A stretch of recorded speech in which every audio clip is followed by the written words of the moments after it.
Mystère, croyances, coutumes, traditions et pouvoir, tout un symbole et une sacralité qui entoure la journée du 15 mai au palais du Mogonaba.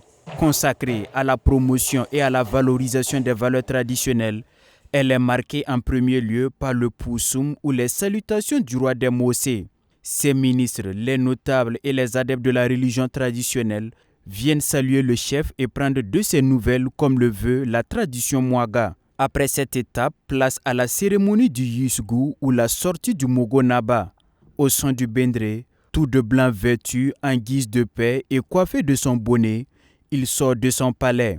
Assis à l'arrière de la cour royale à proximité d'une case, loin des caméras et sous le regard admiratif de la population. Quelques minutes après, les ministres du royaume avancent en premier. Il se décoiffe sa couprise et salue le Mogonaba en frottant les paumes et en tapant le sol, les mains fermées. À leur suite, les chefs qui ne se décoiffent pas. Le ballet des salutations se poursuit dans un ordre bien déterminé. Ici, les langues se délient difficilement. Il faut observer et seuls les initiés savent de quoi il s'agit et la symbolique. Le Yisgou que vous avez vu aujourd'hui, c'est un Yisgou spécial. Il n'est pas comme les jours ordinaires. Et nous l'avons fait parce que c'est jour de fête. Chaque matin, tous les cousins de Naba doivent venir ici pour sa sortie.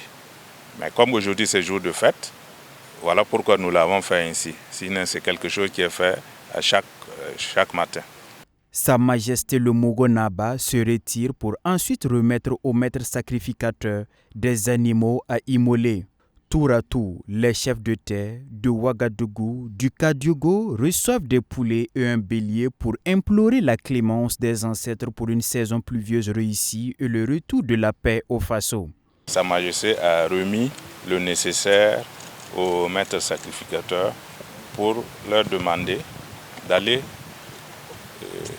faire des libations en demandant la cohésion sociale, en demandant la sécurité pour le pays, la paix pour le pays et une bonne saison de pluie.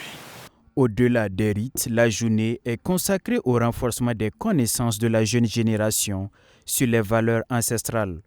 Pour ces dévanciers, la culture est l'identité de tout peuple et il est capital de revenir aux sources si le pays veut s'affirmer.